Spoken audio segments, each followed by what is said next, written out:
তো এই অনুচ্ছেদে আল্লাহ আয্যা ওয়া জাল্লা আমাদেরকে একটি বিশেষ উপাধি প্রদান করেছেন, আর সেই উপাধিটি হলো ইবাদুর রহমান, অবিশ্বাস্য রকম করুণাময় এবং ভালোবাসাময় সত্তার বান্দারা।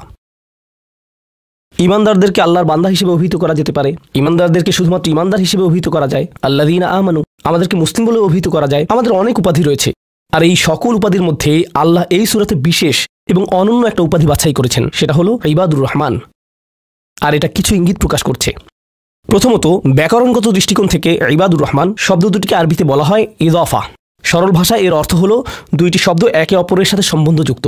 ব্যাকরণগতভাবে দুইটি শব্দ যা একে অপরের সাথে একীভূত হয়ে আছে। আর ব্যাকরণগতভাবে বলা যায় যে মুদাফ এবং মুদাফ ইলাইহির মাঝে কোনো কিছু আসার সুযোগ নেই, তারা অবিচ্ছেদ্য। আল্লাহ এখানে বলতে পারতেন ইবাদুন লির রহমান, আর রহমানের প্রতি নিবেদিত বান্দারা। কিন্তু যেহেতু এই দুইটি শব্দ একে অপরের সাথে এভাবে একীভূত হয়ে আছে, এই বিষয়টি থেকে কিছু তাফসীরকারক অনুপ্রাণিত হয়ে এই মত ব্যক্ত করেছেন যে এটা কিছু মানুষের সাথে আল্লাহর খুবই নিকট সম্পর্ক বর্ণনা করছে। আর অবশ্যই আল্লাহর নামগুলোর প্রত্যেকটিরই নির্দিষ্ট অর্থ রয়েছে, এগুলো আমাদের যে কারোর জন্য নির্দিষ্ট আবেগ অনুভূতি সৃষ্টি করে। তিনি বলতে পারতেন ইবাদুল্লাহ, আল্লাহর বান্দারা, কিন্তু তিনি তার প্রজ্ঞা দিয়ে দুইটি শব্দ চয়ন করেছেন, ইবাদুর রহমান। তো এই আয়াতে আমাদের এবং আল্লাহর সাথে যে সম্পর্ক বর্ণনা করা হয়েছে তা হলো ভালোবাসা, যত্ন এবং করুণার সম্পর্ক। আমাদেরকে আল্লাহর ভালোবাসা, যত্ন এবং করুণার চাদরে জড়িয়ে নেওয়া হয়েছে। আয়াতগুলোর অগ্রসর হওয়ার সাথে সাথে বক্তব্যের বিষয়বস্তুকে দুটি ভিন্ন দৃষ্টিভঙ্গি থেকে দেখা সম্ভব। একটি দৃষ্টিভঙ্গি হলো কিছু মানুষের বিশেষ কিছু গুণ রয়েছে। বিশেষ এই মানুষগুলো কারা? যাদেরকে আল্লাহ ইবাদুর রহমান বলে আখ্যায়িত করেছেন। এই দৃষ্টিভঙ্গি অনুযায়ী এই হলো গুণাবলীগুলোর একটা তালিকা। যদি এর সবগুলোর অধিকারী হতে না পারেন, আপনি আসলে ব্যর্থ হয়েছেন। এটা হলো একটা দৃষ্টিভঙ্গি। তো আমাদের যে কারো জন্য আমরা যদি প্রথম দৃষ্টিভঙ্গির দিকে লক্ষ্য করি, তখন বলবো আমি তো তাহলে অকৃতকার্য হয়ে গেলাম। কিন্তু এটাকে দেখার আরেকটা পরিষ্কার দৃষ্টিভঙ্গি রয়েছে, আর সেটা হলো এই প্রত্যেকটি হলো পৃথক শ্রেণীর মানুষের জন্য। তাদের প্রত্যেকেই হলেন পৃথক শ্রেণীর মানুষ। তাদের মধ্যে সাদৃশ্যপূর্ণ বৈশিষ্ট্য হলো তারা সকলেই ঈমানদার। কিন্তু এক্ষেত্রে একটা বিষয় হলো, আর এই ধারণাটি আমি সূচনায় আপনাদেরকে বলবো, আমরা সকলে একরকম নই। যেমন আজকের জুমার পর এক নারীর সাথে আমার সাক্ষাৎ হয়েছে। তিনি আমার কাছে এসে বললেন আমি প্রতিদিন 3 ঘন্টা ধরে তাহাজ্জুদের নামাজ পড়ি। আক্ষরিকভাবে এটাই তিনি আমাকে জিজ্ঞেস করেছিলেন, এটা কি ঠিক আছে? আর আমি বলেছিলাম আপনাকে এর জন্য পুরস্কৃত করা উচিত, কারণ অনেকের জন্য নিয়মিত 5 মিনিট তাহাজ্জুদ পড়াও অসম্ভব। কখনো কখনো মানুষের জন্য সময় মতো ফজরের নামাজে ওঠাও অত্যন্ত কঠিন হয়ে যায়। আর এই নারী 3 ঘন্টা নামাজ পড়ছেন। আমি বললাম কিসের তাড়নায় আপনি এটা করতে পারছেন? তিনি বললেন কি করব, আমি টিভি দেখব? তার চেয়ে বরং আল্লাহর সাথে কথা বলে সময় কাটাই। এটাই তিনি আমাকে বলেছেন। আমি সম্মানিত বোধ করছি যে তিনি আমার কাছে এসে প্রশ্নটি করেছেন। আমার উচিত ছিল তার কাছ থেকে পরামর্শ নেওয়া, এমন মানুষের কাছ থেকে যারা আল্লাহ নৈকট্যপ্রাপ্ত। আমি যা বলতে চাচ্ছি তা হলো আমরা সকলে একরকম নই। তিনি যা করেছেন আমি তা করতে পারবো না, আমি সত্য কথা বলছি। এই নারী যা করেন আমি তা করতে সক্ষম নই, আর আমি তার এই যোগ্যতার প্রতি সম্মান জানাই। আল্লাহ এই অভ্যাস বজায় রাখতে তাকে দৃঢ়তা দান করুন। কিন্তু আমরা তো জানি এমন মানুষ রয়েছেন যারা অন্যদেরকে সাহায্য করার ক্ষেত্রে অসাধারণ। তাদের যোগ্যতা, তাদের পারদর্শিতা হলো অন্য মানুষকে সাহায্য করা। আরেক ধরনের মানুষ রয়েছে যাদের এই গুণটি রয়েছে যে যখন তারা মানুষের চারপাশে থাকেন মানুষ ভালো অনুভব করে, এটাই তাদের যোগ্যতা। আপনি শুধু তাদের কাছে যাবেন, যদি তারা কোনো কথা নাও বলেন, আপনি শুধু তাদের সাথে সময় কাটাবেন, তখন নিজের ভেতর একটা প্রশান্তি অনুভব করবেন, শান্তি অনুভব করবেন। আল্লাহ আমাদের সকলকে বিচিত্র যোগ্যতা দিয়েছেন। এই অনুচ্ছেদের ব্যাপারে এই বিষয়টাই আমার কাছে অনেক বেশি বিশ্বাসযোগ্য মনে হয় যে এটা বিভিন্ন ঈমানদারদের জন্য বিভিন্ন বিচিত্র গুণাবলীর উল্লেখ করেছে। ঈমানদারদের একটি শ্রেণীর বিশেষ এক ধরনের গুণাবলী রয়েছে, ঈমানদারদের অন্য একটি শ্রেণীর অন্য ধরনের গুণাবলী রয়েছে, সেটা তাদেরকে বিশেষ বৈশিষ্ট্যমণ্ডিত করে। আর আমরা যখন এই আয়াতগুলোতে অগ্রসর হব, আপনি হয়তো দেখবেন যে প্রথমটি আমার সাথে মিলছে না। আমি আশা করছি যে কমপক্ষে একটি গুণের অধিকারী হব। আপনি হয়তো একের অধিক গুণের সাথে মিল খুঁজে পাবেন, আর সেটাও আপনাকে ইবাদুর রহমান হিসেবে অন্তর্ভুক্ত করবে। এখানে প্রথম গুণটি চমৎকার। হয়তো ভাবতে পারেন যে আল্লাহ তাআলা হয়তো সবচেয়ে নৈকট্যপ্রাপ্ত বান্দাদের দিয়ে শুরু করবেন, যাদেরকে তিনি সবচেয়ে ভালোবাসেন। হয়তো তিনি তাদেরকে দিয়ে শুরু করবেন যারা সবচেয়ে বেশি নামাজ পড়ে, যারা তার উপাসনা সবচেয়ে বেশি করে, যারা আল্লাহর প্রতি আধ্যাত্মিক ধ্যানে সবচেয়ে মগ্ন। কিন্তু আল্লাহ কি দিয়ে শুরু করলেন? তিনি বললেন আল্লাযীনা ইয়ামশুনা আলাল আরদি হাওনা। অবিশ্বাস্য রকম করুণাময় সত্তার বান্দারা, এই বিশেষ মানুষগুলো হলো তারা যারা বিনম্রতার সাথে পৃথিবীতে চলাফেরা করে। আল্লাযীনা ইয়ামশুনা আলাল আরদি হাওনা। সামনে এগুনোর আগে এটা দিয়ে কি বোঝাচ্ছে তা আমাদেরকে উপলব্ধি করতে হবে। এর অর্থ এটা না যে আপনি যখন রাস্তায় হাঁটবেন অর্ধেক রুকু করা অবস্থায় হাঁটবেন, এরকমভাবে মাথা নিচু করে রাখবেন আর বলবেন যে আমি বিনয় প্রকাশ করছি। এটা বিনয় প্রকাশ করা নয়। আপনি সোজাভাবেই হাঁটবেন। আপনি মানুষের সাথে তাচ্ছিল্য সহ কথা বলবেন না। আর আলাল আরদি এই ধারণাটি হলো যেখানেই যান, হয়তো ঘরে থাকতে পারেন, হয়তো কাজে থাকতে পারেন, হয়তো শিক্ষা প্রতিষ্ঠানে থাকতে পারেন, হয়তো আপনার কর্মচারীদের সাথে কাজে আছেন, হয়তো আপনার নিয়োগদাতার সাথে কথা বলছেন, হয়তো কথা বলছেন শিশুদের সাথে, অথবা কথা বলছেন বড়দের সাথে, হয়তো আপনার বাবা মায়ের সাথে কথা বলছেন, হয়তো এটা অন্য কেউ, হয়তো এটা মুসলিম হতে পারে অথবা অমুসলিম। যখনই মানুষের সাথে কথা বলেন এক ধরনের বিনয় থাকতে হবে। যেভাবে আপনি তাদের সাথে কথা বলবেন, কাউকে মূল্যহীন বোধ করাবেন না আপনার কথার দ্বারা। যেভাবে তার দিকে তাকান, যেভাবে নিজেকে উপস্থাপন করেন, এটাই আল মাশি আলাল আরদি হাওনা, পৃথিবীর বুকে বিনয় সহকারে চলাফেরা করা, বিনম্রভাবে। আপনারা দেখবেন যে কোরআনে বিভিন্ন রকমের অহংকারের কথা এসেছে। এখন এখানে সবাই জানেন যে অহংকার হলো হৃদয়ের একটা ব্যাধি, এটা থাকে হৃদয়ের ভেতর, তাই না? কিন্তু ভিতরে যখন কোনো ব্যাধি থাকে, যেমন কোনো ভাইরাস যদি ভিতরে থাকে, বাইরে এর কিছু লক্ষণ প্রকাশ পায়, উচ্চ তাপমাত্রা, ঘাম, এই ধরনের লক্ষণ। কোরআন তুলে ধরছে অহংকারের কিছু লক্ষণ। উদাহরণস্বরূপ আল্লাহ বর্ণনা করছেন যেভাবে মানুষ অন্যের দিকে তাকায়। কোরআন বলছে যে এমন মানুষ ছিল যারা রাসূল সাল্লাল্লাহু আলাইহি ওয়াসাল্লামের দিকে এভাবে দৃষ্টিপাত করত, ইয়াকাদুল্লাযীনা কাফারু লা ইউযলিকুনাকা বিআবসারিহিম, তারা এত কঠিনভাবে আপনার দিকে তাকায় যে তারা যেন তাদের দৃষ্টি দ্বারা আপনাকে মাটিতে ফেলে দেবে, এরকম কঠিনভাবে তারা আপনার দিকে তাকায়। অন্য কথায় তারা কোনো কিছু বলেনি, তারা কোনো কিছু করেনি, তাদের অহংকার কোথায় ছিল? শুধুমাত্র তাদের মুখমণ্ডলে, শুধুমাত্র তাদের চোখে। তো তরুণদের জন্য এটা একটা উপদেশ। তোমার বাবা মা হয়তো তোমার সাথে কিছু নিয়ে চিৎকার করছেন, সেটা ন্যায্য বা অন্যায্য যাই হোক, আর তুমি বসে বসে শুনছো, আর তোমার রক্ত গরম হয়ে উঠছে এবং পাল্টা চিৎকার করতে মন চাইছে, কিন্তু তুমি শুধু কুৎসিত চাহনি দিয়ে তাদের দিকে তাকিয়ে আছো। এই কুৎসিত চাহনি দিয়ে তাকিয়ে আছো, আর তোমার মা বলছেন আমার দিকে এভাবে তাকিয়ে আছো কেন? আমি তো কোনো কথা বলিনি। তুমি কিছু বলনি, এটা পুরস্কার পাওয়ার মতো কিছু না। তুমি কিছু বলনি, এটা পুরস্কার পাওয়ার মতো কিছু না। কারণ অধ্যত্ব শুধু তোমার কথাতেই থাকে না। তবে অভিনন্দন যে তুমি কোনো কিছু বলনি, এটা অপেক্ষাকৃত ভালো, কারণ সেটা তাহলে আরও খারাপের দিকে যেত। কিন্তু এক ধরনের অধ্যত্ব, ক্রোধ এবং বিনয়ের অভাব আমাদের চোখে মুখে ফুটে ওঠে। সুম্মা নজর, সুম্মা আবাসা অবাসার, সুম্মা আদবার ওয়াস্তাকবার। শুধু যেভাবে কারো দিকে তাকান, শুধু যেভাবে ভ্রু কুঁচকান, শুধু যেভাবে চোখ ঘুরান, কখনো কখনো যেভাবে কারো দিকে তাকান, কখনো কখনো যেভাবে কারো দিকে না তাকান। কেউ আপনাকে সালাম দিয়েছে, আপনি তার দিকে তাকালেন না, অন্যদিকে ফিরলেন এবং তা উপেক্ষা করলেন, অথবা শুধু ওয়ালাইকুম আসসালাম বললেন। আপনি সালামের জবাব দিয়েছেন, কারণ তা না হলে তো গুনাহ হতে পারে, কিন্তু জবাব দিলেন খুবই নিচু স্বরে, এটা নিশ্চিত করার জন্য যাতে সে শুনতে না পায়, আর সে মনে করলো যে আপনি জবাব দেননি। এরকম যে আল্লাহ জানেন যে আমি জবাব দিয়েছি, কিন্তু আমি তাকে এটা জেনে পরিতৃপ্তি লাভ করতে দিব না যে আমি তার সালামের জবাব দিয়েছি। তো যখন সে এসে বলে যে ভাই আমি তো আপনাকে সালাম দিয়েছি, আপনি জবাব দেননি, আমি তো জবাব দিয়েছি, এটাও হাউন এর অভাব। আল্লাযীনা ইয়ামশুনা আলাল আরদি হাওনা। মানুষের প্রতি বিনয়, শিশুদের প্রতি করুণা, বয়স্কদের প্রতি করুণা, এমন মানুষদের প্রতি করুণা যারা এর যোগ্য না। আর প্রসঙ্গক্রমে এর অর্থ এটা না যে আপনাকে অপমান করার সুযোগ আপনি মানুষকে করে দিবেন। এমন পরিস্থিতি আছে আমাদের পরিবারগুলোতে, আমাদের বন্ধুবান্ধবের মাঝে, আমাদের পরিসরে, যেখানে কিছু মানুষকে অবমাননা করার হিসেবে পাবেন। এমনটা ঘটে। আপনার পরিবারে এমন মানুষ রয়েছে, কখনো কখনো আপনার পিতামাতাও এরকম হতে পারেন। এটা খুবই কষ্টদায়ক বিষয়, এটা খুবই অন্যায্য বিষয়, আর আপনাকে এগুলো সবসময় শুনতে হয়, বারবার শুনতে হয়। শ্রোতাদের ভিতর এমন নারী রয়েছেন যাদেরকে আমি দেখতে পাচ্ছি না, তারা পর্দার আড়ালে রয়েছেন, কিন্তু তারা যে অবস্থাতেই থাকেন, হয়তো শ্বশুরবাড়ির আত্মীয় অথবা ভাই বোন বা অন্য কারো কাছ থেকে তাদের কথা শুনতে হয়, আর তাদের এটা সবসময় শুনতে হয়, আর এগুলো শুনে তাদের রক্ত গরম হয়ে যায়। তখন কি করবেন? আপনাকে তখনও বিনয় ধরে রেখে যা করা শিখতে হবে তা হলো প্রথমত সেরকম পরিস্থিতি থেকে দূরে থাকবেন। যদি জানেন যে মেজাজের ভারসাম্য হারিয়ে ফেলবেন, তখন সেখান থেকে বেরিয়ে যান। এই মুহূর্তে আমি এই আলোচনায় অংশ নিতে পারবো না, দুঃখিত, আমি একটু হাঁটতে যাব। রাগে বিস্ফোরিত হয়ে যাওয়ার আগে এটা থেকে বেরিয়ে যান। এটাই প্রথমত এবং প্রধানত ইয়ামশুনা আলাল আরদি হাওনা। যুক্তিসঙ্গতভাবেই আয়াতটিতে এর সাথে যা সম্পর্কিত, ওয়াইদা খাতাবাহুমুল জাহিলুনা ক্বালু সালামা, অল্প অল্প করে অবিশ্বাস্য কিছু শিক্ষা এখানে প্রদান করা হয়েছে। আরবি ভাষায় ইদা অর্থ যদি না, এর অর্থ যখন। যখন বিরক্তিকর ব্যক্তিরা, যখন সেই ব্যক্তিরা যাদের নিজস্ব নিয়ন্ত্রণ নেই, এরা যখন তাদের সাথে কথা বলে, যখন মূর্খ লোকেরা তাদের সাথে কথা বলে, এখানে বলা হচ্ছে না যে যদি তারা কথা বলে, বরং আয়াতে বলা হচ্ছে যখন তারা কথা বলে। আল্লাহ আমাকে এবং আপনাকে জানিয়ে দিচ্ছেন যে এমন লোক সব সময় থাকবে যারা আমাদের উদ্দেশ্যে কথা বলবে, যারা আমাদের সাথে আলোচনায় অংশ নিবে, যারা আমাদের সাথে ভাব প্রকাশ করবে। তাদের আচরণ হয়তো ভালো হবে না, এরকমটা ঘটবে, এটা এড়াতে পারবেন না। এই ধরনের অপ্রীতিকর অভিজ্ঞতার শিকার আপনাদের প্রত্যেককেই হতে হবে, আমি সহ। এমন লোক থাকবে যারা জাহেল। এখানে জাহেল অর্থ উপলব্ধি করুন। জাহেল অর্থ শুধুমাত্র মূর্খ না। যখন মুসা আলাইহিস সালামকে গরুর বাছুর সম্পর্কে জিজ্ঞেস করা হলো, তিনি বলেছিলেন যে তোমাদেরকে একটি গরু কুরবানি করতে হবে, আর তারা বলেছিল তুমি কি তামাশা করছো? আতাত্তাখিযুনা হুজুয়া, তুমি কি আমাদের সাথে উপহাস করছো? আমাদেরকে গরু কুরবানি করতে হবে? এখানে আমাদের সামনে জটিল পরিস্থিতি রয়েছে, কিন্তু কোনো গরু কুরবানির প্রয়োজন নেই। তিনি আসলেই রেগে গেলেন। আপনারা জানেন যখন মুসা আলাইহিস সালাম রেগে যান, তখন তিনি কিছু একটা করে ফেলতে পারেন। তো তিনি তাৎক্ষণিক আল্লাহর কাছে প্রার্থনা করলেন, এবং বললেন আউযু বিল্লাহি আন আকুনা মিনাল জাহিলিন, আমি জাহেলদের অন্তর্ভুক্ত হওয়া থেকে আল্লাহর আশ্রয় প্রার্থনা করি। এর অর্থ মূর্খ নয়, কারণ স্পষ্টতই মুসা আলাইহিস সালাম ছিলেন পৃথিবীর জ্ঞানী মানুষদের একজন। তিনি অজ্ঞতা নিয়ে কথা বলছেন না। তিনি বলছেন, আমি আমার আবেগের উপর নিয়ন্ত্রণ হারানো থেকে, মেজাজের নিয়ন্ত্রণ হারানো থেকে আল্লাহর আশ্রয় প্রার্থনা করছি। এমন জিনিস বলা থেকে অথবা করা থেকে যা আমি এখন করতে চাই, কিন্তু আমাকে নিজেকে সংযত করতে হবে।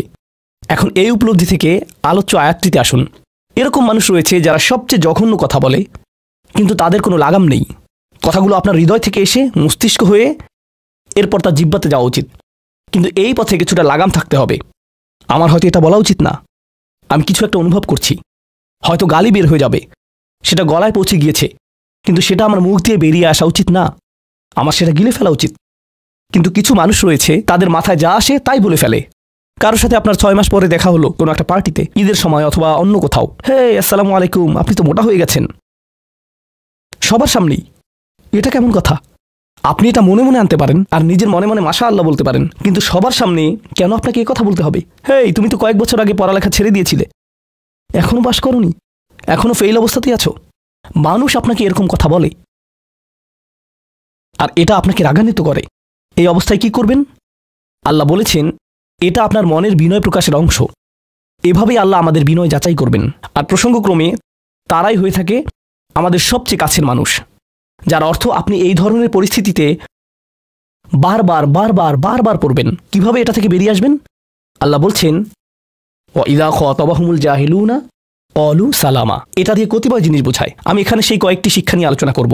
যখন এমনটা ঘটবে, আপনার তাৎক্ষণিক প্রতিক্রিয়া হবে শান্তি, ক্বালু সালামা। এটা দ্বারা বিদায়ও বোঝাতে পারে। আপনি বলবেন, সালাম, আমি আর এই আলোচনা চালিয়ে যেতে চাই না, আমি সম্মানজনকভাবে আপনাকে বিদায় জানাবো। ও দাঁড়ান, আমার তো একটা মিটিং আছে।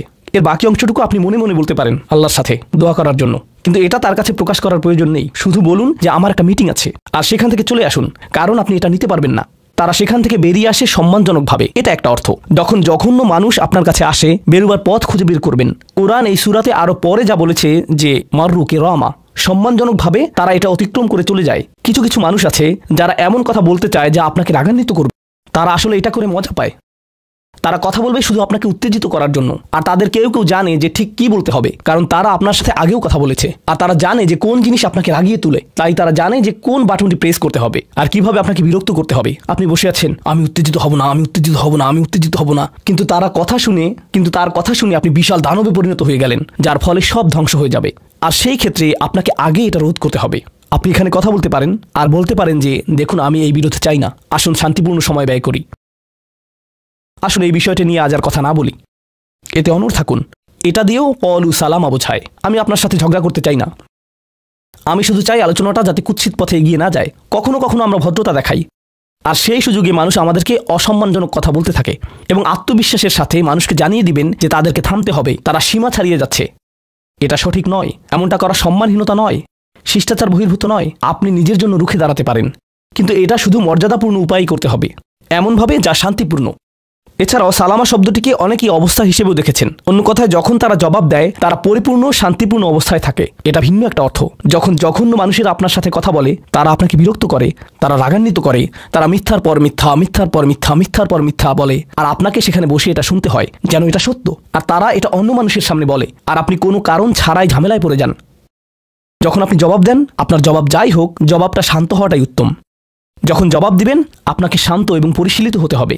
এটাই ক্বালু সালামা। আর যারা জীবনে এটা ধারণ করতে পারে, তারা আল্লাহর কাছে বিশেষ মানুষ, ইবাদুর রহমান। অন্য কথায়, এই অনুপ্রেরণাটিকে আমাদের মনে রাখতে হবে। সেই রকম সময়ে যেই ব্যক্তির সাথে আপনি কথা বলছেন সে এর যোগ্য না, বরং সে হয়তো চপটাঘাত পাওয়ার যোগ্য। আপনাদের কেউ কেউ হয়তো প্রতিউত্তর দেয়ায় খুবই পারদর্শী, কেউ হয়তো আপনাকে বিদ্রুপাত্মক কিছু বলছে, আপনি তাকে কথা দিয়ে পিষে ফেলতে পারবেন। ও মাই গড, আপনার মাথায় যে জবাবগুলো আসে, তালিকা করা একাধিক জবাব, আমি কি এ বি সি বলবো নাকি উপরের সবগুলো একসাথে বলবো, আপনার মাথায় এটা চলছে। আর সেই মুহূর্তে যখন আপনি বিরত হওয়ার সিদ্ধান্ত নেন, কঠিনভাবে না বলার, প্রতিক্রিয়া না দেখানোর, শান্ত থাকার সেই শক্তি অর্জনের জন্য আপনার আর আমার অনুপ্রেরণা যা হবে তা হলো, আমি ইবাদুর রহমানের মধ্যে শামিল হতে চাই। আমি ভুলে যাব যে আমি এই অপ্রীতিকর কথোপকথনে রয়েছি, কারণ ঠিক এখনই আমি আল্লাহর সংস্পর্শে রয়েছি, আর তার বিশেষ রহমত আমার উপর বর্ষিত হচ্ছে। সেই জন্যই তিনি আমাকে এই পরিস্থিতিতে ফেলেছেন, যাতে আমি তার নৈকট্য অর্জন করতে পারি। এটা আসলে একটা আশীর্বাদ। এই অপ্রীতিকর সঙ্গগুলো আসলে একটা আশীর্বাদ, যাতে আমি তার নৈকট্য পেতে পারি। সুবহানাল্লাহ। ওয়া ইবাদুর রহমানিল্লাযীনা ইয়ামশুনা আলাল আরদি হাওনা ওয়া ইযা খাতাবাহুমুল জাহিলুনা ক্বালু সালামা। লক্ষ্য করুন, এরপর আল্লাহ কি বলছেন। দ্বিতীয় শ্রেণীর মানুষেরা তাদের বিশেষ গুণটি বর্ণিত হচ্ছে। প্রসঙ্গক্রমে এর অর্থ এটা না যে তারা অন্য কিছু করে না, যেমন তারা নামাজ পড়ে না, তারা হালাল খাবার গ্রহণ করে না। এগুলো তো থাকতেই হবে, তারা তো ইতিমধ্যেই ইবাদ। এগুলো হলো ইবাদ হওয়ার বাইরের অতিরিক্ত গুণাবলী। দ্বিতীয় মহান গুণটি কি? দ্বিতীয় শ্রেণীর এই মানুষেরা যারা আল্লাহর কাছে প্রিয়, কোন জিনিসটা তাদের বিশেষ মানুষে পরিণত করেছে? ওয়াল্লাযীনা ইয়াবিতুনা লিরাব্বিহিম সুজদান ওয়া কিয়ামান, যারা রাত্রি অতিবাহিত করে তাদের প্রভুর উদ্দেশ্যে সিজদারত এবং দণ্ডায়মান অবস্থায়। তারা লোকচক্ষুর অন্তরালে গভীর রাতে নামাজে মশগুল থাকেন, কারণ তারা জানেন যে রাতের গভীরে আল্লাহ তাদের সবচেয়ে নিকটে থাকেন। আমাদের অনেকের জন্য এটা অনেক কঠিন যে আল্লাহ যদি তার সবচেয়ে নৈকট্যপ্রাপ্ত মানুষদের কথা বলেন, এই শ্রেণীর মানুষদের দিয়ে শুরু করাটাই প্রত্যাশিত ছিল। এটাই প্রত্যাশিত ছিল যে আল্লাহ এমন মানুষদের দিয়ে শুরু করবেন যারা সবচেয়ে বেশি নামাজ আদায় করে, বিশেষত এমন সময়ে যখন তিনি নিকটে থাকেন, যা হলো রাতের মধ্যপ্রহর। সেখান থেকে শুরু হওয়ার কথা ছিল, কিন্তু না, তিনি সেখান থেকে শুরু করেননি, তিনি বিনয় দিয়ে শুরু করেছেন। কারণ রাতের সেই নামাজ যখন আপনি এবং আমি আল্লাহর সামনে বিনয়াবনত হই, নামাজরত অবস্থায় অন্য কেউ দেখার সুযোগ না থাকে, চমৎকৃত করার মতো আর কেউ না থাকে, একমাত্র যাকে আপনি চমৎকৃত করতে চান তিনি হলেন আল্লাহ। আপনার আত্মাভিমান চলে গিয়েছে, আল্লাহর সম্মুখে দণ্ডায়মান হয়ে আপনি পূর্বেকৃত সকল অপরাধ স্বীকার করেছেন, আল্লাহর সাথে আপনি উন্মুক্ত আলোচনায় রত আছেন সকল অহংকার থেকে মুক্ত হয়ে। যদি নিজেকে অহংকার মুক্ত করতে চান, প্রথম ধাপটি হলো আপনি কি মানুষের সামনে অহংকারকে বিসর্জন দিতে পারেন, আর তারপর আল্লাহর সম্মুখে উপস্থিত হন। আমরা এমন অনেক মানুষদের কথা জানি যারা ইবাদতে পারদর্শী, কিন্তু মানুষের কাছে তারা খারাপ হিসেবে বিবেচিত। এটা আদর্শ নয়। এখানে একটি শ্রেণীকে অগ্রাধিকার দেওয়া হয়েছে, আর এরা তারাই যারা মানুষের সাথে বিনয়ী। তারপর যারা আল্লাহর সামনে বিনয়াবনত হয়ে উপস্থিত হয়, এটা অর্জন করা সহজ নয়। কিন্তু যদি সপ্তাহে একবার, আমি জানি যে এটা কঠিন হবে, কিন্তু সপ্তাহে একবার আপনি মসজিদে ইশার নামাজ পড়লেন আর এরপর সরাসরি বাসায় চলে গেলেন আর ঘুমিয়ে পড়লেন, আর সেটা তখনই সম্ভব হবে যদি আপনি প্রত্যুষে ঘুম থেকে উঠেন আর এরপর দিনে না ঘুমান। তো ফজরের সময় উঠুন, এরপর ঘুমাবেন না, নিজেকে পরিশ্রান্ত করুন, এশা পড়ুন, এরপর ঘুমাতে যান।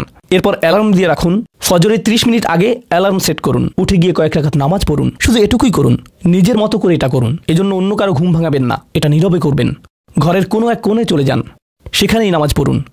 যদি সপ্তাহে একবার বা দুবারও এটা করতে পারেন, যে প্রশান্তি পাবেন, আল্লাহর সাথে যে সম্পর্ক অনুভব করবেন, সেটা আপনাকে সবচেয়ে কঠিন সময়েও সাহায্য করবে। আল্লাহ আমাদেরকে এই মানুষদের অন্তর্ভুক্ত করে দিন। ওয়াল্লাযীনা ইয়াবিতুনা লিরাব্বিহিম সুজদান ওয়া কিয়ামা। এরপর আসছে তৃতীয় ধরনের মানুষের কথা। ওয়াল্লাযীনা ইয়াকুলুনা রাব্বানা ইসরিফ আন্না আযাবা জাহান্নাম ইন্না আযাবাহা কানা গরামা ইন্নাহা সাআত মুস্তাকাররা ওয়া মুকামা। এই মানুষেরা শুধু একটি দোয়া করে, দোয়ার তালিকা নয়, তাদের একমাত্র দোয়া হলো, ইয়া আল্লাহ, আমি জাহান্নামে যেতে চাই না। অন্য যেখানেই রাখেন, জাহান্নামে নয়, আমাকে জাহান্নামে রাখবেন না, আমাদেরকে জাহান্নামের শাস্তি থেকে দূরে রাখুন। অবস্থান করার জন্য এটা বিভৎস একটা জায়গা, আমি এটা এক মুহূর্তের জন্য দেখতে চাই না। আমি সেখানে স্বল্পস্থায়ীভাবে থাকতে চাই না, আর আমি সেখানে দীর্ঘস্থায়ীভাবেও থাকতে চাই না। দোয়াটি মনোযোগ দিয়ে শুনুন। ইন্নাহা সাআত মুস্তাকাররা ওয়া মুকামা। প্রথমত, এটা একটা শাস্তি, এটা বিশাল একটা সাজা। আমি সেখানে স্বল্পমেয়াদের জন্য থাকতে চাই না, আর আমি সেখানে দীর্ঘমেয়াদের জন্যও থাকতে চাই না। কিছু মানুষ রয়েছে যারা সেই একই রোগে আক্রান্ত হয়েছে, উম্মার মধ্যে, মুসলিমদের মধ্যেই একই রোগ যা বনী ইসরাঈলেরও ছিল। তারা বলেছিল, আল্লাহ আমাদেরকে শাস্তি দিবেন না, ইল্লা আইয়ামান মাদুদা, দিলেও কয়েক দিনের জন্য। মুসলিমদের মনোভাবও এমন হয়েছে, তারা বলে আল্লাহ আমাদের শাস্তি দিবেন, কিন্তু তা তো চিরদিনের জন্য না, তাই না? আমরা মুসলিম, একসময় আমরা ঠিকই বেরিয়ে আসবো। ঠিক আছে, ভালো, আমি জাহান্নামে যাব, কিন্তু এটা হবে দীর্ঘ সাপ্তাহিক ছুটির মতো, আর তারপর আমার আর সমস্যা নেই। দেখুন আল্লাহর নৈকট্যপ্রাপ্ত মানুষদের দোয়া। তার আল্লাহকে বলছেন, ও আল্লাহ, আমি জাহান্নামে যেতে চাই না, স্থায়ীভাবে না, অস্থায়ীভাবেও না। আমি স্বীকার করছি যে অবস্থানের জন্য এটা বিভৎস একটা জায়গা, মুস্তাকাররান ওয়া মুকামা, শুধু থামার স্থান হোক অথবা চিরকালীন স্থান হোক, আমি এগুলোর কোনোটাই চাই না। এর অনেক অন্তর্নিহিত অর্থ রয়েছে, আমি আপনাদের শুধু একটির কথা বলছি। দেখুন, আপনি এবং আমি কখনোই প্রলুব্ধ হওয়া থেকে বাঁচতে পারবো না। হারাম সবসময় আমাদের সামনে আসবে, আর এটা সবসময় আমাদেরকে আহ্বান করবে। আর শাইতানু ইয়াইদুকুমুল ফাকর, শয়তান তোমাদেরকে দেউলিয়াতের প্রতিশ্রুতি দিবে। অন্য কথায়, যখন আপনি হালাল পথে চলবেন, শয়তান আপনাকে প্রতিশ্রুতি দিবে, তুমি সুযোগ হারিয়ে ফেলছো, তুমি বঞ্চিত হচ্ছ, সবাই কত মজা করছে, তুমি অনেক মজা করতে পারতে, তুমি আরও অর্থ উপার্জন করতে পারতে, তুমি আরও ইন্দ্রিয় সুখ উপভোগ করতে পারতে। সেই সব সময় আপনার কাছে বিজ্ঞাপন দিতে থাকবে বিকল্প পণ্যের, বিকল্প পন্থার, নিজের কামনাকে চরিতার্থ করার। কিছু যায় আসে না যে কতটুকু কোরআন মুখস্থ করেছেন, কিছুই যায় আসে না যে কি পরিমাণ তাহাজ্জুদ আপনি পড়েছেন, এগুলো কোনোটাতেই আসে যায় না। শয়তান থামবে না। দিন শেষে আপনি তো একজন মানুষই, দিন শেষে কামনা বাসনাগুলো আপনার মাঝে থাকবে, আর শয়তান থামবে না, সে আপনার পেছনে লেগেই থাকবে। শয়তানের একটা কৌশল আল্লাহ বর্ণনা করেছেন, তার মনস্তাত্ত্বিক কৌশলটি হলো যায়্যানা লাহুমুশ শাইতানু আমালাহুম। শয়তান তাদের কাজগুলোকে তাদের কাছে আকর্ষণীয় করে দেয়। শয়তান আপনার কাছে আসবে, আপনাকে প্রলুব্ধ করবে, তখন আপনি বলবেন, হ্যাঁ এটা খারাপ, কিন্তু আমি তো অনেক ভালো কাজও করি। হ্যাঁ আমি এলোমেলো কাজ করছি, কিন্তু আমি তো নামাজও পড়ছি। আর আমি তো কাফেরও না, তো সমস্যার কিছু নেই। আর এইবার করেই আমি থেমে যাব, এমন না যে আমি এটা করতেই থাকবো, শুধু একবারই করব। এভাবে নিজেকে সব ধরনের যুক্তি দিতে থাকেন, নিজে নিজে এটাকে বৈধতা দিতে থাকেন। আপনার চিন্তায় এটা এখন আর অতটা খারাপ না। আর তারপর যখন এমন মানুষ চারপাশে থাকেন যাদেরকে বলেন যে এটা তো খারাপ, আর তারপর যখন এমন মানুষের চারপাশে থাকেন যাদেরকে বলেন যে এটা তো খারাপ, তারাও আপনাকে বলে না ভাই কাম অন, এটা অতটা খারাপ না, থামো তো, এরকম কথা বলো না, না আল্লাহ ওইরকম না, আল্লাহ তোমাকে শাস্তি দিবেন না, কেন এরকম হতাশাজনক কথা বলছো, তুমি অতিরিক্ত চিন্তা করো। আপনি তা শুনেন আর এটা আপনাকে প্রভাবিত করতে শুরু করে।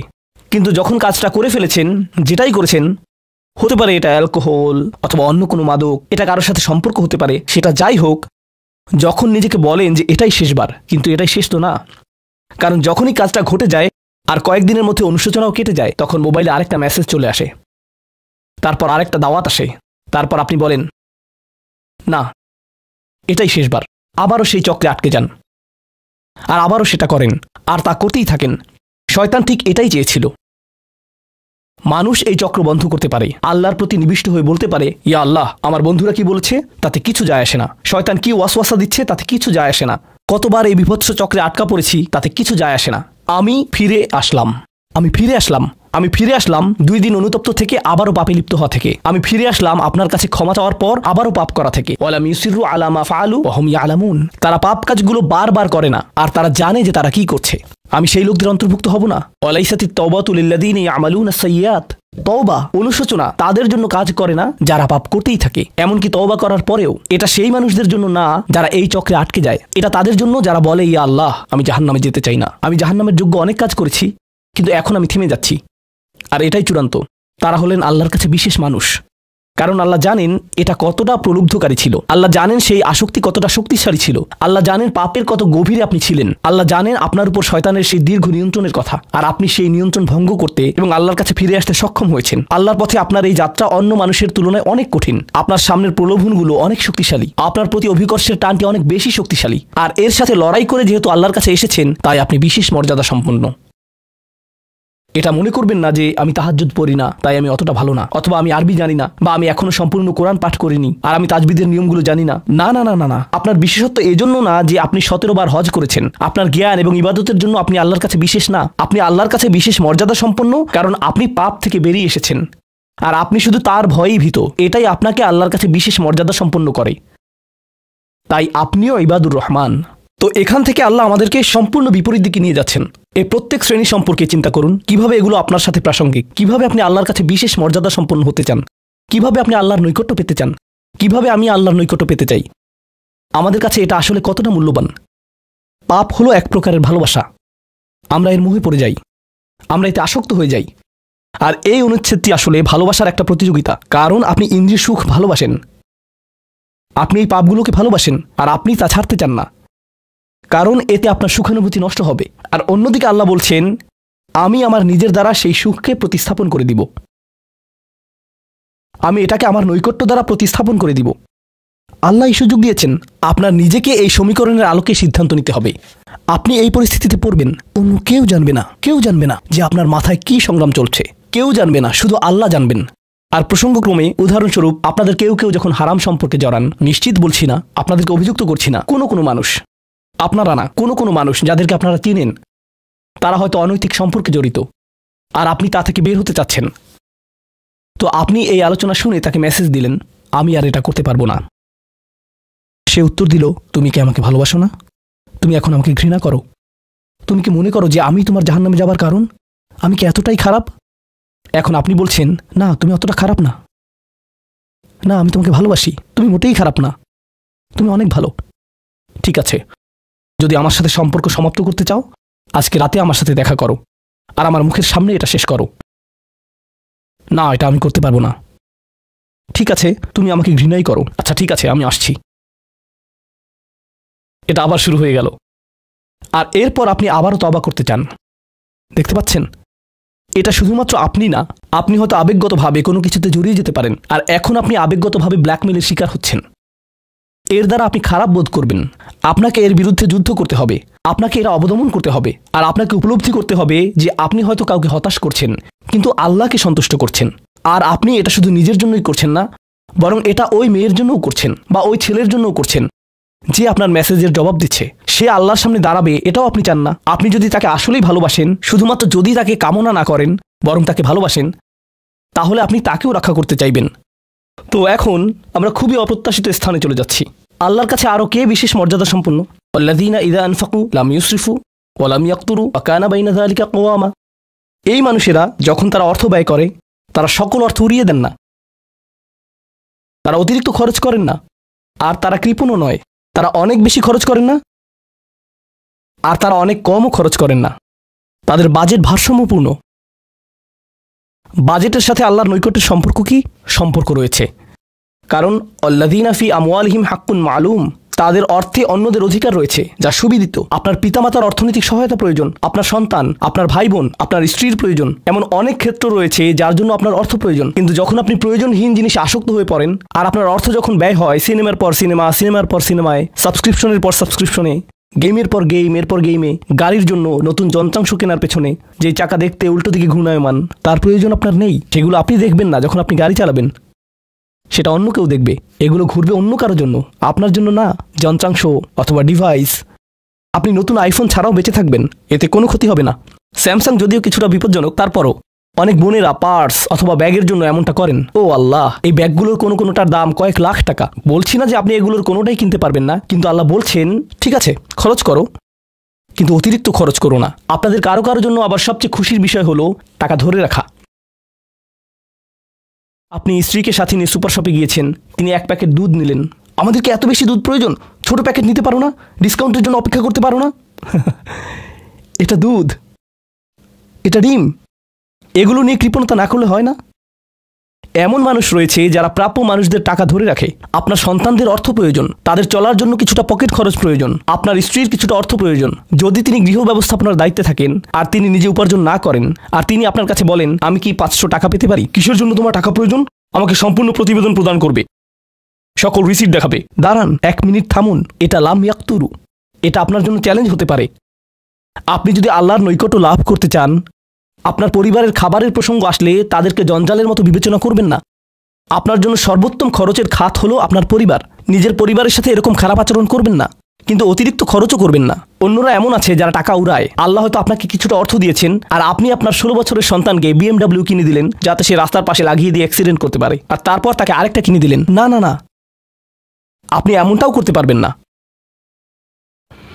লাম ইউসরিফু ওয়া লাম ইয়াকতুরু ওয়া কানা বাইনা যালিকা কওয়ামা। তারা একটি ন্যায্য ভারসাম্যপূর্ণ পন্থা অবলম্বন করে এই দুই অবস্থার মাঝে অবস্থানের জন্য।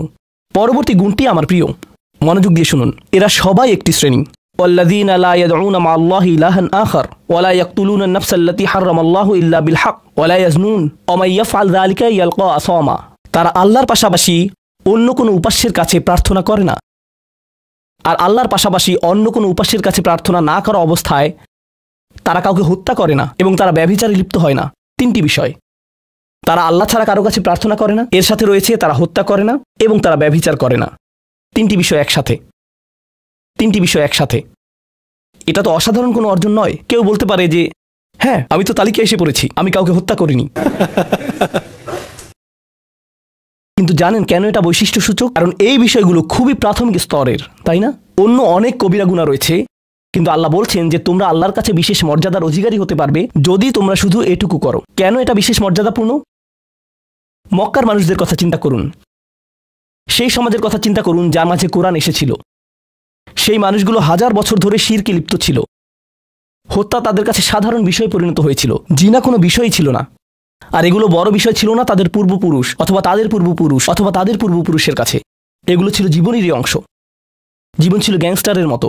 আর যখন তারা এই সকল কিছু ছেড়ে আল্লাহর কাছে আসলো, তাদের পরিবারকে বলেছিল যে ও তুমি তো এখন মুসলিম, কংগ্রাচুলেশনস। তাদেরকে সকল ধরনের বিভৎস অভিজ্ঞতার সম্মুখীন হতে হয়েছিল, তাদের প্রিয় মানুষদের কাছ থেকে, তাদের সমাজ থেকে, তাদের বন্ধু বান্ধবদের কাছ থেকে, কারণ তারা সেই অপরাধগুলো ত্যাগ করেছিলেন, তাই না? কিছু মানুষের জন্য শুধুমাত্র ঈমান গ্রহণ করা, শুধুমাত্র অপরাধী জীবন থেকে বেরিয়ে আসা, শুধুমাত্র জিনা থেকে বেরিয়ে আসা ছিল এতটাই বড়। আপনারা যারা সম্মানিত পরিবারে বেড়ে উঠেছেন, পরিশুদ্ধ পরিবেশের মাঝে ছিলেন, আপনার জন্য সেই ধরনের বিপত্তিতে না পড়াটা সহজ, অথবা সহজতর। এখনকার সময়ে যে কোনো কিছুই সহজ, কিন্তু আপনাদের যারা অমুসলিম অবস্থা থেকে এসেছেন, আপনি চারপাশে অপরাধ সংঘটিত হতে দেখেছেন, আপনি চারপাশে মাদকের আসর দেখেছেন, আপনি চারপাশে নারী লিপ্সা দেখেছেন, প্রত্যেক সাপ্তাহিক ছুটির দিনই ক্লাবে যেতেন, আর তারপর আপনি আল্লাহর পথে আসলেন, আপনি ঈমান গ্রহণ করলেন। সেই জীবন থেকে আপনার এই যাত্রাটি ছিল বিশাল এক যাত্রা, আর আল্লাহ এটা স্বীকার করেছেন এবং বলেছেন যে এটা বেশ বড় ব্যাপার যে কিছু মানুষ এমনটা করেছে। শুধু এই বিবেচনায় তারা বিশেষ মর্যাদাময়, তারা অন্য কিছু জানে না, তাদের ব্যাপক কোনো জ্ঞান নেই, কিন্তু মূল বিষয় হলো তারা আল্লাহর সন্তুষ্টির জন্য হিজরত করেছেন, তারা সেই বড় পাপগুলো থেকে আল্লাহর অভিমুখে যাত্রা করেছেন। এটা অবিশ্বাস্য, কিন্তু এই আয়াতগুলোতে আল্লাহর করুণা এখনও সমাপ্ত হয়নি। প্রথমত সেই তিনটি বিষয় যা আমি উল্লেখ করেছি, শিরক বা আল্লাহ সম্পর্কে অশ্রদ্ধা প্রদর্শন করা, হত্যা এবং ব্যভিচার, এগুলো অনেক বড় পাপ। তো আল্লাহ কি বলছেন? ইউদাআফ লাহুল আযাবু ইয়াউমাল কিয়ামা ওয়া ইয়াখলুদ ফীহি মুহানা। এমন মানুষের জন্য শাস্তি দ্বিগুণ করা হবে, আর তারা সেখানে থাকবে অপমানিত অবস্থায়। এই পাপগুলো আল্লাহর কাছে ছোট বিষয় না, বিশেষত তিনটা পাপ একসাথে। কিন্তু প্রসঙ্গক্রমে সবচেয়ে খারাপ অপরাধ শিরক। সবচেয়ে খারাপ অপরাধের মধ্যে দ্বিতীয়টি হলো যখন আপনি একজন ব্যক্তিকে হত্যা করেন। এটা কাকে হত্যা করার সমতুল্য? গোটা মানবজাতিকে। এটা হলো দ্বিতীয় বৃহত্তম অপরাধ। আর তারপর তৃতীয় বৃহত্তম অপরাধ কোনটি? জিনা। এই তিনটি একসাথে এসেছে একটি আয়াতে। সেজন্য আল্লাহ বলছেন যে এই ব্যক্তিটি বিশেষ ধরনের শাস্তি পাবে, আর সে এই শাস্তিতে রয়ে যাবে অপমানিত অবস্থায়। কিন্তু এমনকি খারাপের ভিতর সবচেয়ে খারাপ, এরপর সবচেয়ে খারাপ ব্যক্তিটি, এই ব্যক্তিটি এজন্য সবচেয়ে খারাপ না যে সে একটি জিনিস করছে, বরং সে সবচেয়ে খারাপ কারণ সে তিনটি জিনিসই করেছে। এটা জাহান্নামের হ্যাট্রিক অর্জনের মতো। আর সম্পর্কে আল্লাহ কি বলছেন? তিনি বলছেন ইল্লা মান তাবা ওয়া আমানা ওয়া আমিলা আমালান সলিহা। অর্থাৎ যে অনুতপ্ত হয়েছে, ঈমানের পথে ফিরে এসেছে এবং তখন থেকে ভালো কাজ শুরু করেছে, তার জন্য নিয়মের ব্যতিক্রম হবে। এটা উপলব্ধি করাটা গুরুত্বপূর্ণ। আল্লাহ বর্ণনা করছেন নিকৃষ্টের মধ্যে নিকৃষ্ট, আর চেয়েও নিকৃষ্ট। আর তারপর বলেছেন এমনকি সেই ব্যক্তির ক্ষেত্রেও যদি সে আমার কাছে ফিরে আসে, আমি তাকে শাস্তিতে নিক্ষেপ করব না। কিন্তু এতটুকু যথেষ্ট না। আমরা কথা বলছি ইবাদ আর রহমানের ব্যাপারে, যিনি অবিশ্বাস্য রকমের করুণাময় সত্তা। তো তিনি তাদেরকে শুধুমাত্র জাহান্নাম থেকে রক্ষা করেই ক্ষান্ত হবেন না, তিনি আরও কি করবেন? ফাউলাইকা ইউবাদদিলুল্লাহু সাইয়্যাতিহিম হাসানাত। সেই মানুষগুলোর মহাপাপগুলোকে প্রতিস্থাপিত করবেন। আর আমি আপনাদেরকে মনে করিয়ে দিচ্ছি সেই পাপগুলো কি? শিরক। ইন্না শিরকা লাযুলমুন আযীম। হত্যা, কাআন্নামা কাতালান নাসা জামিআ, সে যেন গোটা মানবজাতিকে হত্যা করলো।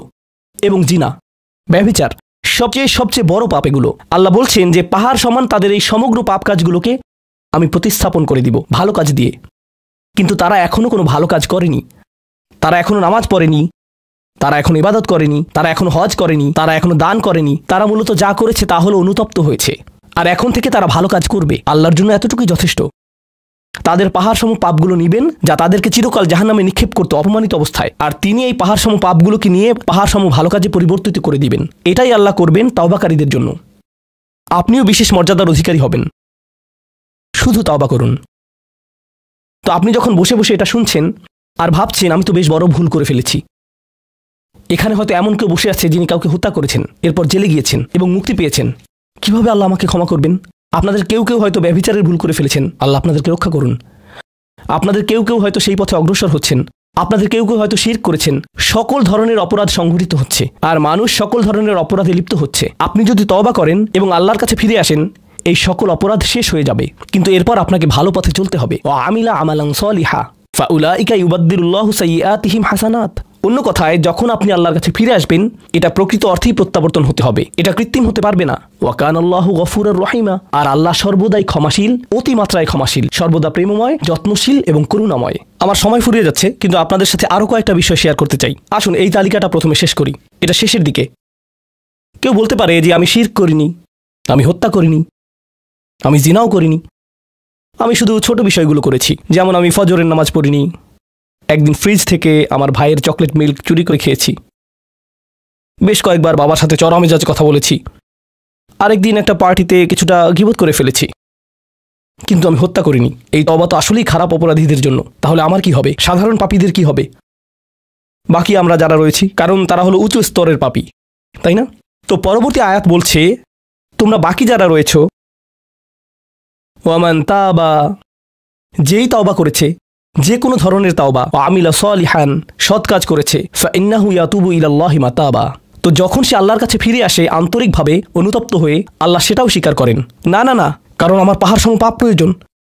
এটাকে পাহাড় সম পুণ্যে রূপান্তরিত করার জন্য, এটাকে পাহাড় সম পুণ্যে রূপান্তরিত করার জন্য এমন প্রয়োজন নেই। যেই পাপে লিপ্ত থাকেন না কেন, শুধু তওবা করুন। ফাইন্নাহু ইয়াতুবু ইলাল্লাহি মাতাবা ওয়াল্লাযীনা লা ইয়াশহাদুনা যুর। এমন মানুষ যারা অন্যায়ের সাক্ষ্য হয় না, এর অর্থ হলো তারা সহ্য করে না যখন কোনো অন্যায় সংঘটিত হয়। এই মানুষগুলো আল্লাহর কাছে মর্যাদা সম্পন্ন, কারণ তাদের পরিসরে কেউ যখন মানসিকভাবে নির্যাতনের শিকার হয়, কেউ যখন অর্থনৈতিকভাবে নির্যাতনের শিকার হয়, তাদের পরিবারে ধরুন 2 ভাই মিলে কোনো ব্যবসা করে আর তাদের একজন সকল অর্থ আত্মসাৎ করে অন্যজনকে বঞ্চিত করে, যার ফলে আদালতে গিয়ে এখন একে অপরের বিরুদ্ধে অবতীর্ণ। সেখানে আপনার হয়তো কোনো এক পক্ষের সাথে সম্পর্ক রয়েছে, আপনি নিশ্চুপ দাঁড়িয়ে থেকে অন্যায় হতে দিবেন না, আপনি এটা হতে দিবেন না। যদি এটা আপনার নিজের বাবার বিরুদ্ধেও যায়, যদি এটা আপনার স্বামী স্ত্রী বা সন্তানদের বিরুদ্ধেও যায়, আপনি অলসভাবে দাঁড়িয়ে থেকে অন্যায়কে সহ্য করবেন না, আপনি প্রতিবাদ করবেন। কমপক্ষে এর নীরব অংশীদার হবেন না, আপনি সে স্থান ত্যাগ করবেন। এর সাথে আমার কোনো সম্পর্ক নেই, আমি এর অংশ হতে চাই না। লা ইয়াশহাদুনা যুর এর আরেকটা অর্থ হলো তারা মিথ্যা সাক্ষ্য প্রদান করে না। কখনো আপনার উপর চাপ থাকে এমন মানুষের পক্ষ অবলম্বন করার জন্য যারা অন্যায়কারী। আপনি জানেন যে তারা অন্যায়কারী, কিন্তু তারা বলে পরিবার আগে ভাই, অথবা বন্ধুত্ব সবার আগে। আর আপনি যদি এটা করেন, যদি আপনার আনুগত্য ভুল স্থানে প্রদান করেন, এটা জেনে শুনে যে আপনি ভুল, তাহলে এটা লা ইয়াশহাদুনা যুর এর লঙ্ঘন। আয়াতের দ্বিতীয় অংশ ওয়া ইযা মাররু বিল্লাগwi মাররু কিরামা, এটাও অসাধারণ। এই আয়াতে আল্লাহর কাছে আপনাকে অসাধারণ বানিয়েছে কোনটি? আপনি একটা আসরে রয়েছেন, বন্ধুরা সবাই ঘুরে বেড়াচ্ছে, অথবা আপনি হয়তো কোনো হোয়াটসঅ্যাপ গ্রুপে আছেন। আজকাল যোগাযোগের বিভিন্ন মাধ্যম রয়েছে, আর এই সকল যোগাযোগের মাঝে মানুষ যুক্তিহীন কথা বলে থাকে, মানুষ একে অপরের বিরুদ্ধে গীবত করে, তারা একে অপরের প্রতি বিদ্রূপ করে, তারা একে অপরের সময় নষ্ট করে। আর আপনি এর সাথে কোনো সম্পর্ক রাখতে চান না, তো আপনি কি করবেন? আপনি আসরটি ত্যাগ করবেন। কিন্তু আপনি প্রথমে একটা লেকচার দিবেন না যে এগুলো সবই অর্থহীন, তোমরা নিজেদের সময় নষ্ট করছো, আস্তাগফিরুল্লাহ, আমি তোমাদেরকে আল্লাহর দিকে ডাকছি এবং তওবা করতে আহ্বান জানাচ্ছি, তোমরা এই ভিডিওটি দেখো, আমি এই আসর ত্যাগ করছি না। অথবা আপনি কোনো পার্টিতে রয়েছেন আর বললেন আস্তাগফিরুল্লাহ, তোমরা সবাই গীবত করছো, আমি এখান থেকে চলে যাচ্ছি। ওয়া ইযা মাররু বিল্লাগwi মাররু কিরামা, যখন তারা এই ধরনের আসরের পাশ দিয়ে যায়, যখন তারা এই ধরনের পরিস্থিতির সম্মুখীন হয়, তারা সেখান থেকে বেরিয়ে আসে সম্মানজনক উপায়ে, মাররু কিরামা। অন্য কথায় তারা তাদের নিজস্ব মর্যাদা রক্ষা করে, তারা এমন অবস্থায় পড়ে না যা অন্যদেরকে এবং তাদের নিজেদেরকে অপমানিত করে। আর এই প্রক্রিয়ায় তারা অন্য কাউকে খারাপ বোধও করায় না, তারা সম্মানজনক অজুহাত তৈরি করে এবং নিজেদেরকে সেই পরিস্থিতি থেকে বের করে আনে। ওয়া ইযা মাররু বিল্লাগwi মাররু কিরামা। আর সবশেষে ওয়াল্লাযীনা ইযা যুকিরু বিআয়াতি রাব্বিহিম লাম ইয়াখিরু আলাইহা। আসলে এখনো শেষ হয়নি, আপনাদের ভালোবোধ করার জন্য বললাম। ওয়াল্লাযীনা ইযা যুকিরু বিআয়াতি রাব্বিহিম লাম ইয়াখিরু আলাইহা সুম্মান ওয়া উমিয়ানান। এটা জুমায় অংশগ্রহণকারীদের জন্য। যখন তাদেরকে স্মরণ করিয়ে দেয়া হয়, তারা অন্ধ এবং বধিরের মতো পড়ে থাকে না। অন্য কথায় তারা সেগুলো উপেক্ষা করে না, তারা সেগুলোকে হালকাভাবে গ্রহণ করে না। তারা কিছু শোনার পর বলে না যে হ্যাঁ, এটা আমার সম্পর্কেই বলেছে, এটা ঠিকই আমার বিবেককে আঘাত করেছে, কিন্তু আমি ভুলে যাব যে এটা আমি শুনেছি, আমি ভান করব যে এটা আমার সম্পর্কে না এবং এটা নিয়ে চিন্তা করব না। তারা ইচ্ছাকৃত বধির না, আর তারা ইচ্ছাকৃতভাবে অন্ধও না। সেই স্মরণিকার প্রতি যা তাদেরকে প্রদান করা হয়েছে, এটা ছিল আপনার সম্পর্কে, এটা ছিল আপনার কার্যকলাপ সম্পর্কে, আপনার উদ্দেশ্য সম্পর্কে। আর এখন আপনি এটা আর নিতে পারছেন না, কারণ আপনি পরিবর্তিত হতে চান না। বাল ইউরিদুল ইনসানু লিয়াফজুরা আমামা। মানবজাতি শুধু তার সামনে যা রয়েছে তাতে নিমজ্জিত হয়ে যেতে চায়। প্রলোভনগুলো এতটাই মজবুত। আর কুরআন উলিন নুহা সম্পর্কে বলছে, তারা এমন মানুষ যারা নিজেদেরকে সংযত করতে পারে। আপনাকে স্মরণ করিয়ে দেয়া হচ্ছে নিজেকে সংযত করার জন্য, আর আপনি বলছেন আমি সংযত হতে চাই না, আমি এই অবস্থাতেই ভালো আছি, আমি ইতিমধ্যেই কাজটি করার দিন, তারিখ এবং স্থান নির্ধারণ করে ফেলেছি এবং টিকিটও করে ফেলেছি। এরপর এই খুতবাটি আমার মুড নষ্ট করে দিল, তো আমি এখন একটা বার্গার খাবো এবং খুতবায় যা শুনেছি তা নিয়ে চিন্তা করব না। তারপর সেখানে যাব যেখানে আমি যেতে চেয়েছিলাম। খুতবাটা বেশ দেরিতে শোনা হয়েছে। সেই মানুষেরা এমনটা করে না। যখন কোনো স্মরণিকা শ্রবণ করে, নিজেদের উপর এর প্রভাব পড়তে দেয়, তারা এটাকে পরিবর্তন ঘটানোর সুযোগ দেয়। এটাই তাদেরকে আল্লাহর কাছে বিশেষ মানুষে পরিণত করে। প্রসঙ্গক্রমে কখনো কখনো আপনার ভিতরে ঘটে যাওয়া সেই পরিবর্তন অন্য কেউ দেখে না, অন্য কেউ জানে না সেই পাপ সম্পর্কে যার দিকে আপনি অগ্রসর হচ্ছিলেন। সেটা শুধুই আপনি এবং আল্লাহর মাঝে সীমাবদ্ধ। আর আল্লাহ আপনাকে তার ইবাদ হিসেবে গণ্য করেন, কারণ আপনি সেই পরিবর্তন ঘটিয়েছেন। তো এখন যেহেতু আমরা সমাপ্তির দিকে যাচ্ছি, এটাই এখানে বর্ণিত শেষ গুণ। এই মানুষেরা শুধুমাত্র নিজেদের নিয়ে উদ্বিগ্ন না, বরং তারা তাদের পরিবার নিয়ে উদ্বিগ্ন। ওয়াল্লাযীনা ইয়াকুলুনা রব্বানা হাব লানা মিন আজওয়াজিনা ওয়া যুররিয়াতিনা কুররাতা আয়ুনিন। হে প্রভু, আমাদের স্ত্রী এবং আমাদের সন্তানদের দ্বারা আমাদেরকে চক্ষু শীতলতা দান করুন, যার অর্থ দুইটি জিনিস। আমি জটিলতা পরিহার করে আপনাদেরকে সরলভাবে কুররাতা আয়ুনিন এর অর্থ বুঝিয়ে বলছি। প্রথম অর্থ হলো, ইয়া আল্লাহ, অন্য সকল কিছু আমাকে পীড়িত করে, অন্য সকল কিছু আমাকে অসুবিধায় ফেলে, কিন্তু যখন আমি আমার স্ত্রীর কাছে আসি এবং আমার সন্তানদের কাছে আসি, ইয়া আল্লাহ, এই স্থানটিকে আমার জন্য প্রশান্তিদায়ক করে দিন। আমার সকল অসুবিধা দূর হয়ে যায় যখন আমি আমার স্ত্রীর দিকে তাকাই। আমার সকল অসুবিধা দূর হয়ে যায় যখন আমি আমার সন্তানদের সাথে থাকি। ইয়া আল্লাহ, আমার স্ত্রী এবং আমার সন্তানদের মাঝে এটা প্রদান করুন, অথবা আমার স্বামী এবং আমার সন্তানদের মাঝে এটা প্রদান করুন। কুররা শব্দটির দ্বিতীয় অর্থটি এসেছে করার থেকে। করার অর্থ যখন আপনার চোখ কোথাও আটকে যায়। ইয়া আল্লাহ, আমার স্ত্রীর প্রতি আমার ভালোবাসা এতটাই সৃষ্টি করে দিন যাতে আমি তার উপর থেকে চোখ ফিরাতে না পাই। ইয়া আল্লাহ, আমার সন্তানদের নিয়ে আমাকে এতটাই আনন্দিত করে দিন এবং এতটাই ভালোবাসাপূর্ণ করে দিন যাতে আমি তাদেরকে অন্যদের সাথে তুলনা না করি। আমার যা রয়েছে তা নিয়ে আমি সুখী, তারা খারাপ বোধ করুক এটা আমি চাই না। আমি তাদের অর্জনের স্বীকৃতি প্রদান করি। আমাকে সেই সামর্থ্য দান করুন যাতে স্ত্রী এবং সন্তানদের মাঝে কুররাতু আয়ুন খুঁজে পাই। আমাকে একটি মজবুত পরিবার দান করুন এবং আমাকে আমার পরিবারের প্রতি সন্তুষ্ট করে দিন। আপনাদের অনেকের জন্য একমাত্র দুশ্চিন্তার বিষয় হল স্ত্রী এবং সন্তান।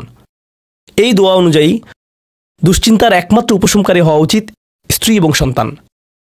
আর আপনি নিজে চেষ্টা না করে শুধু আল্লাহর কাছে কিছু চাইতে পারেন না, কারণ আল্লাহ বিশেষ কোনো বৃষ্টি আপনার পরিবারের উপর বর্ষণ করবেন না, যার ফলে আকস্মিকভাবে আপনি আপনার স্ত্রীকে ভালোবাসতে শুরু করবেন। এর জন্য চেষ্টা করতে হবে। আপনার সন্তানদের সাথে সম্পর্ক উন্নয়নের জন্য আপনাকে চেষ্টা করতে হবে। এটা রাতারাতি ঘটবে না। এটা এমন জিনিস যাতে আপনাকে এবং আমাকে বিনিয়োগ করতে হবে। তো আল্লাহ আমাদেরকে সামর্থ্য দান করুন যাতে আমরা শুধুমাত্র মুখে এই দোয়া করে ক্ষান্ত না হই, বরং দোয়াটি যাতে বাস্তবায়িতও করতে পারি, কারণ আল্লাহ প্রচেষ্টার বিষয় জিজ্ঞেস করবেন। এমনকি সেই বিখ্যাত দোয়াটির শেষেও এটা এসেছে, রব্বানা আতিনা ফিদ দুনিয়া হাসানা ওয়া ফিল আখিরাতি হাসানা ওয়া কিনা আযাবান নার। বিখ্যাত একটি দোয়া, তাই না? আমাদেরকে এই জীবনের সর্বোচ্চটা দান করুন, পরের জীবনেরও সর্বোচ্চটা দান করুন, আমাদেরকে জাহান্নামের শাস্তি থেকে রক্ষা করুন। এরপরে আল্লাহ কি বলছেন? উলাইকা লাহুম নাসিবুম মিম্মা কাসাবু। তারা ততটুকু অংশই পাবে যা তারা অর্জন করেছে। আপনি শুধু দোয়া করবেন আর তা কাজ করবে তেমনটা না। আপনাকে অর্জন করতে হবে, আপনার চেষ্টাকে কাজে লাগাতে হবে। তো আপনি যখন আপনার পরিবার নিয়ে উদ্বিগ্ন থাকবেন তখনই আপনি পরিবারে প্রশান্তি প্রদানের জন্য আল্লাহর কাছে চাইবেন। আর প্রসঙ্গক্রমে এটা দিয়ে কি বোঝায়? যে সকল স্বামীরা যারা লন্ডন শহরে রাত 2টা-3টা পর্যন্ত সীসাবারে সময় কাটান কিন্তু বাড়িতে তাদের স্ত্রীদের কাছে যান না, কারণ তারা তাদের স্ত্রীদের মাঝে কোনো প্রশান্তি খুঁজে পান না। আর তাদের স্ত্রীরা তারাও তাদের স্বামীদের মাঝে কোনো প্রশান্তি খুঁজে পান না। যখন তারা বলবেন, না ভাই আমাকে বাড়ি যেতে হবে, তখন তারা আল্লাহর কাছে বিশেষ মর্যাদা সম্পন্ন হয়ে উঠবেন। যখন তারা সন্তানদের সাথে সময় ব্যয় করবেন, সন্তানদের থেকে তাদের চোখ সরে যায় না। আর যেহেতু আপনার চোখ তাদের থেকে সরছে না, এর অর্থ আপনি আসলে তাদের সাথে রয়েছেন। এর অর্থ আপনি আসলে সন্তানদের সাথে সময় ব্যয় করছেন এবং সেটা উপভোগ করছেন। এই বিষয়টি আপনাকে আল্লাহর কাছে বিশেষ মর্যাদা সম্পন্ন করে তুলেছে। তাদের জন্যই উলাইকা ইউজজাউনাল গুরফাতা বিমা সাবারু। আর আমাদেরকে মুত্তাকিনদের নেতা হিসেবে কবুল করুন, সৎকর্মশীলদের নেতা হিসেবে কবুল করুন। আমাদের সন্তানদেরকে ভালো সৎকর্মশীল জীবন দান করুন, যার ফলে যখন আমি আপনার সম্মুখে দাঁড়াবো, ইয়া আল্লাহ, আমার পরিবারের সদস্যদের কাজের কারণে আমার সৎকর্মের পরিমাণ শুধু বৃদ্ধিই পাবে। এখন এই সব কিছুর পরে উলাইকা ইউজজাউনাল গুরফাতা বিমা সাবারু, এই মানুষদেরকে প্রদান করা হবে সুউচ্চ প্রাসাদ, তারা যে ধৈর্য প্রদর্শন করেছে তার প্রতিদান স্বরূপ। লক্ষ্য করুন, এখানে আল্লাহ বলছেন তারা যে ধৈর্য প্রদর্শন করেছে তার প্রতিদান স্বরূপ। আপনি যদি এই তালিকার প্রথমে যান, যারা তাদের জিহ্বা সংযত করে, যখন মূর্খ লোকেরা তাদের সাথে কথা বলে তারা বিনয়ী, তারা জিহ্বা সংযত করে, যারা আল্লাহ ছাড়া অন্য কারো ইবাদত করে না, যারা আল্লাহর ইবাদত করে রাতের গভীরে। এই তালিকাটি যা আমরা আলোচনা করলাম তাদের প্রত্যেকেরই প্রয়োজন অধ্যাবসায়, মজবুতি, দৃঢ়তা এবং প্রতিজ্ঞা। আর সবর শব্দটি দিয়ে এটাই বোঝায়। এই মানুষগুলো পুরস্কৃত হবেন তারা যে দৃঢ় প্রতিজ্ঞা দেখিয়েছেন তার জন্য। তারা এর জন্য প্রতিজ্ঞাবদ্ধ ছিলেন। ওয়ায়ুলাক্কাউনা ফিহা তাহিয়াতান ওয়া সালামা, তাদেরকে সেখানে অভ্যর্থনা করা হবে অভিবাদন ও সালাম সহকারে। আল্লাহ তাদের জন্য অভিবাদন প্রেরণ করবেন। আল্লাহ শুধুমাত্র তাদেরকে ভালোবাসবেন না, বরং তিনি তাদেরকে এখন সম্মানিতও করছেন। এরা হলেন আল্লাহ কর্তৃক বিশেষ পুরস্কার প্রাপ্ত। খালিদিনা ফিহা হাসুনাত মুস্তাকাররা ওয়া মুকামা, তারা অবিশ্বাস্য সেই সম্মানের মাঝে এবং সেই সুউচ্চ প্রাসাদের মাঝে চিরকাল থাকবেন। কি চমৎকার স্থান! স্বল্পকালীন এবং চিরকালীন অবস্থানের জন্য। তো আল্লাহ এটাকে জাহান্নামের সাথে তুলনা করেছেন, তাই না? জাহান্নামীরা বলবে, আমি এখানে স্বল্পকালের জন্যও থাকতে চাই না, চিরকালের জন্যও থাকতে চাই না। আল্লাহ বলেছেন, জান্নাতের স্বাদ যদি তুমি সামান্য পরিমাণেও পাও, তুমি এটা আকাঙ্ক্ষা করবে, তুমি এটা চিরকালের জন্য চাইবে। আল্লাহ আমাদের সকলকে চিরকালের জন্য জান্নাতে প্রবেশ করান। আমরা সর্বশেষ আয়াতে এসেছি। আমি জানি যে আমি অতিরিক্ত সময় নিয়েছি, প্রশ্ন উত্তরের জন্য আপনাদের কিছুটা সময় আমার দেওয়া উচিত। আমার আর 4-5 মিনিট প্রয়োজন। শেষের এই আয়াতটি গভীর তাৎপর্যপূর্ণ। এই সূরাটির শেষ আয়াত, এটা এই অনুচ্ছেদটিরও শেষ আয়াত। এই তালিকা যা আপনাকে বিশেষ মর্যাদা সম্পন্ন করবে তার সাথে এর কোনো সম্পর্ক নেই। আয়াতটি কুরাইশ এবং গোটা মানবজাতিকে উদ্দেশ্য করে বলা হয়েছে। আর রাসূলকে বলা হলো যে কিভাবে সৃষ্টিকর্তার নৈকট্য অর্জন করা যাবে। এই তালিকা যেহেতু এখন প্রদান করা হলো, তাহলে আর সমস্যা কোথায়? কুল মা ইয়াবাউ বিকুম রাব্বি লাউলা দুআউকুম ফাকাদ কাযাবতুম ফাসাউফা ইয়াকুনু লিজামা। এই আয়াতটিকে ব্যাখ্যা করার বেশ কয়েকটি দৃষ্টিভঙ্গি রয়েছে। আমি সরলভাবে এর কয়েকটি আপনাদের সাথে শেয়ার করতে চাই। সময় স্বল্পতার কারণে আমি ভাষাতাত্ত্বিক আলোচনায় যাব না, আমি শুধু অন্তর্নিহিত অর্থগুলোর সহজ বাংলা বর্ণনা করব। আল্লাহ একদিকে বলছেন, আল্লাহর সম্মুখে তোমাদের কি গুরুত্ব আছে, আল্লাহর সামনে তোমাদের কি মূল্য আছে, তোমরা কি মনে করো তোমরা যখন আল্লাহর সামনে উপস্থিত হবে কি মূল্য তোমাদের থাকবে। মানবজাতি হিসেবে তোমাদের একটা মর্যাদা দেওয়া হয়েছে যা অন্য কাউকে দেওয়া হয়নি। দুআউকুম, তোমরা নিজেদের ইচ্ছায় আল্লাহকে ডাকতে পারো। আল্লাহকে ডাকতে হলে তোমাদের নিজস্ব ইচ্ছাশক্তিকে প্রয়োগ করতে হয়। পাহাড়, গাছ, পাখি তাদের কোনো নিজস্ব ইচ্ছা নেই, তারা আল্লাহকে ডাকতে বাধ্য। ওয়া ইম মিন শাইইন ইল্লা ইউসাব্বিহু বিহামদিহি ওয়ালাকিন লা তাফকাহুনা তাসবিহাহুম। তোমরা আল্লাহর কাছে মূল্যবান যদি একটি জিনিস না থাকে, আর তা হলো তোমাদেরকে বাছাই করা হয়েছে তাকে ডাকার জন্য, কিন্তু তোমরা সেই দায়িত্বকে পরিত্যাগ করেছো। ফাকাদ কাযাবতুম, আল্লাহকে ডাকার এই আমন্ত্রণকে তোমরা মিথ্যা সাব্যস্ত করেছো। ফাসাউফা ইয়াকুনু লিজামা, এই শাস্তি তোমাদেরকে পরিত্যাগ করবে না। এটা হবে এমন জিনিস যা থেকে তোমরা মুক্ত হতে পারবে না। এটা প্রথম অর্থ। আয়াতটির আরেকটি অর্থ হলো আল্লাহ কাফেরদের এবং যারা সকল ধরনের পাপ কাজ করে তাদেরকে বলছেন, আমার কাছে তোমাদের কোনো মূল্য নেই, আর তোমাদের এখনো টিকে থাকার একমাত্র কারণ হলো তোমাদের মধ্যে কিছু মানুষ রয়েছে যারা এখনো আমাকে ডাকে। পৃথিবীর বুকে এখনো কিছু ইমানদার রয়েছে যারা এখনো আল্লাহর উদ্দেশ্যে ক্ষমা প্রার্থনা করে, আর তারাই একমাত্র কারণ যে জন্য তোমরা এখনো বেঁচে আছো। আয়াতের তৃতীয় অর্থটি কাফেরদের উদ্দেশ্যে এবং এমন মুসলিমদের উদ্দেশ্যে যারা আল্লাহ থেকে অনেক দূরে রয়েছে, তাদের জন্য এটা প্রযোজ্য। আল্লাহ বলেছেন, তোমাদের কি মূল্য রয়েছে আমার কাছে? তোমরা নামাজ পড়ো না, তোমরা আনুগত্য করো না, তোমরা হালাল উপার্জন করো না, তোমরা সকল আদেশ লঙ্ঘন করো, কিন্তু কোনো কারণে মরিয়া হয়ে যদি তুমি আমাকে ডাকো, তারপরও আমি তোমাকে যথাযোগ্য মূল্যায়ন করব। এখনো তোমাকে সুযোগ দিয়ে যাচ্ছি, লাউলা দুআউকুম।